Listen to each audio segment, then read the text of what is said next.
Hi everyone, this is 270H19 here, and today I want to share an update with you regarding the Fairphone 5 9 months later. Well, it was September 20 when I have received this phone, and I've been doing a lot of interesting things with this phone, especially in the media consumption side of things, because of course you can use the phone for calls, or you could just use it just for internet stuff. You could use it, like in my case, I use it a lot for YouTube Music, XM Radio, etc. And that's what this phone is, what I mainly use it for. And I've been having it on Mint Mobile for some time already. And yeah, the phone is mainly used for that. Well, let's look at the phone physically. The phone physically still looks gorgeous, still looks nice for what it is. And the reason why it looks like that is because this is the case that I'm using it with. And as you can see right over here, the brand is Tudia. The color that I chose was blue and black, as you can see here on your screen. And this case, for what it's worth, it's kept my phone safe and everything looks great on this. Usually I would use Spigen. That's usually my case of choice, but it seems that Spigen doesn't make cases for the Fairphone 5, unless if they do now. And if they do, just leave your comments down below and let me know, or just send me a link in regards to that, because I'd be interested to know that. Well, here we have the phone in its glory, and I want to access the battery, SIM card, and micro SD card. Well, as you can see, this is the convenience of doing that. And all I have to do is just remove the battery, and here we are. Instant access to the battery, SIM card, and micro SD card. And if I just want to put it, if I want to put everything back together, well, all I have to do is just do everything in reverse from how I just did it. That's all there is to it. Really simple, really nice. And to get a phone that has these type of features, that's awesome. Now sometimes some of the tabs on this thing can be a little bit of a hassle, but other than that, I wish Fairphone just kind of make things a little bit easier in regards to that. Because anyways, just looking all around, and some tabs are open and loose, as you can see there, but you just have to really use your fingers to snap it in hard. But other than that, that's how the phone looks. And for the past 9 months, I've been enjoying this, and this has saved me greatly. And when it comes to using a SIM ejector on this phone for whatever reason, just to get access to the SIM card and micro SD card, well, let's just basically say that the SIM ejector tool and the Fairphone 5 will never mix. We'll just leave it to that. Anyway, let's just stick this back in the case. And the next thing I'm going to do now is I'm just going to turn her on.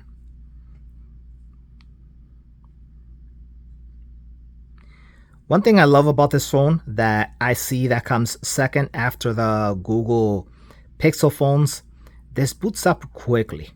Not as quick as the Google Pixel phones, but it does boot up quickly. Just give it a few seconds, and I just wanted to turn it on like this just so you guys can see how the phone just boots up. Phone is already set up already, and as you can see, we are in. Let me just log in the credentials real quick. And here's the screen in all its glory. Yes, there'll be notifications coming in, so don't be surprised. Well, here we go. We have all of the apps that I have on the desktop screen. And of course, if we go into all the apps, These are all the apps, but right over here, these are the apps that I have in my convenience. I do use this phone a lot for media consumption, like I say, YouTube Music, YouTube, and Sirius XM Radio. I also have some gym membership apps that you can see right over here, which I use this phone a lot to sync data into the treadmill in the gym, and that's how I keep track of my workouts over there. So this phone is very useful for that. Any of my Google convenience apps I have right over here, and since I'm using this with Mint Mobile, then this is the Mint Mobile app right over here, which for those of you who are familiar with it, then you'll see what it is. I'm also using Google Voice on this phone as well, because Google Voice helps this phone when it comes to phone calls. And let's talk about that for a second. Now, the reason for that is because when using this phone primary for phone calls, as you can see from the phone app down here in the bottom, well, the call quality on this thing sounds horrible. It sounds really, really, really horrible.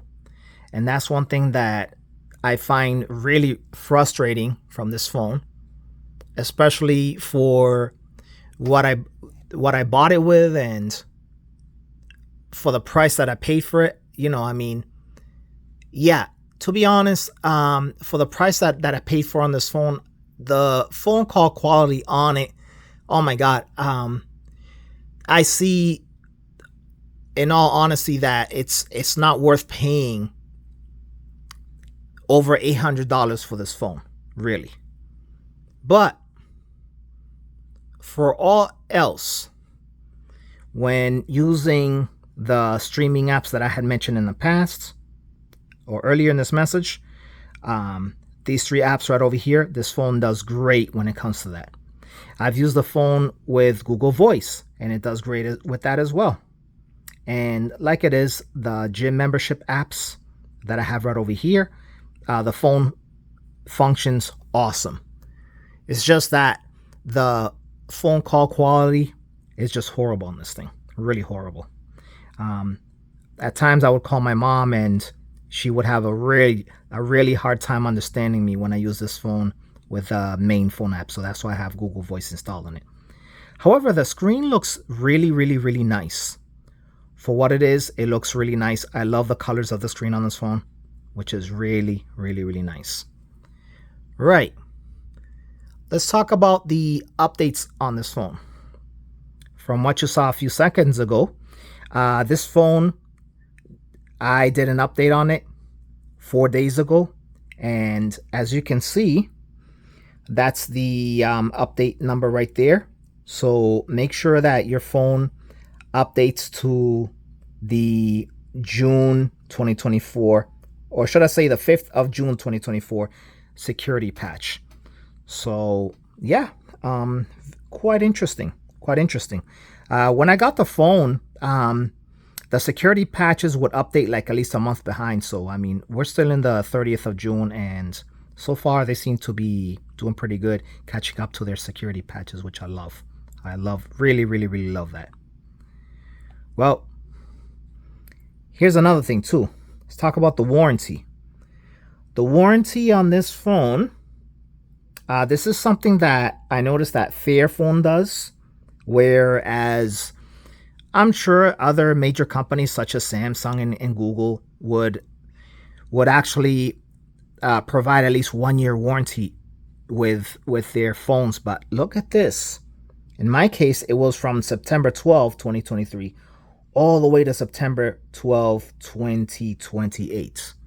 So I think that's a generous 5-year warranty right there, which I think it's absolutely amazing. It's very amazing. Well, something else I want to show you guys. And this has to do with the camera. Now, when looking at this, for example, these are some of the pictures I shoot using the treadmill in the gym that I work out. And yes, the camera does very, very, very well with that. However, there are times and there are instances that the camera just does horrible. One thing that I don't like about the camera is that I was trying to shoot this picture over to a site that I visited, and as you can see, you could barely read anything here. It just looks all blurry. And this was something that I just kept the phone still, and just by doing a quick shot like this, I just couldn't do it. Just couldn't do it at all. So you can shoot pictures with this camera, but just make sure that this is not your main camera. You know, if you have another phone, or if you have a dedicated digital camera, then just use that. This camera is more, you know, it does come in clutch when you need it, when you need to just take a quick picture here and there. And one thing that I always have a habit of doing is that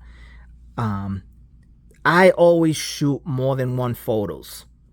And that's something that I do a lot with this camera, because sometimes some of the shots that you take, the phone will grab some of the shots, and some other shots will stay blurry. So what I do is, from the shots that I grabbed, well, I'll delete the blurry ones and I'll just stick with the good ones. That's usually how I do it.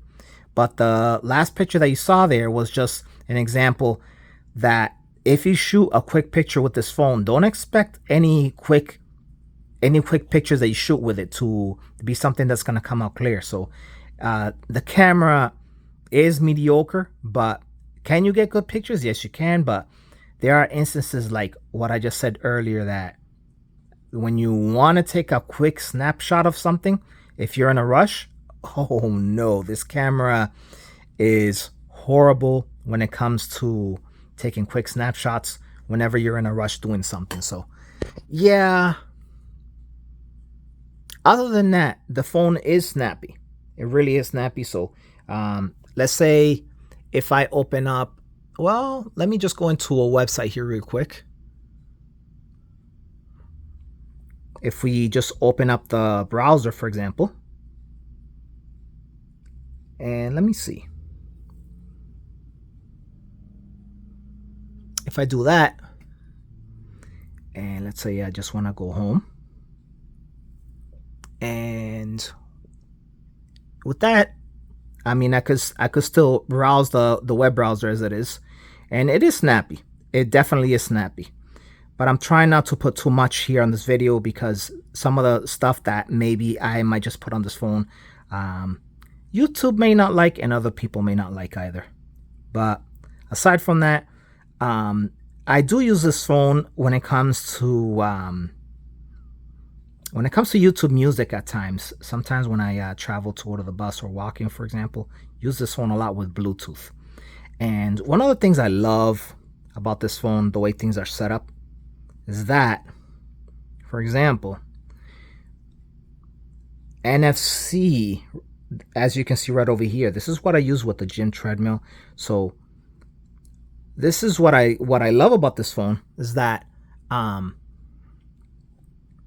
you have quick access to functions like that, the NFC, color correction. Most of the times I leave this phone on black and white. That's how I mostly leave it on. But just for demonstration purposes, at times I do put it in color, and this is why you guys would actually see the screen in color at times. Now, when it comes to the NFC functionality, this is something that Google needs to pay attention. Google, you need to pay attention on this, because, you know, sometimes for those of us who buy the pro level of phones on Google, like in my case, I have a Google Pixel 6 and a Pixel 8 Pro phone, and there is no NFC shortcut on those phones whenever you want to turn on or turn off the NFC function on the phones, which I think sucks. And the Fairphone 5 does have that. So there are certain advantages that the Fairphone 5 does have that the Google Pixels lack, for example. And one thing that I've been doing, for example, on Google Maps, this phone does really good.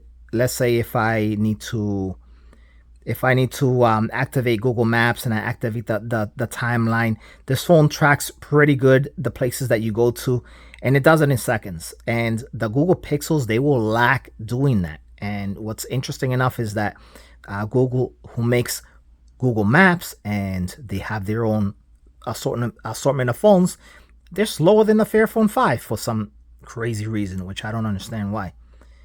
But aside from that, this phone has been working out excellent, and it's been doing what it is. Now, of course, what this phone lacks, like I mentioned before, is the call quality when you use the main phone app. But when using Google Voice, it's a whole different story. So this phone works really good when it comes to the streaming side of things, not the call quality. So other than that, that's about it. If you like this video, please hit the bell, hit the like, and hit subscribe for more future videos like this one, and also others that may come in the future as well. This is 270 EHA19, simply saying thank you for watching.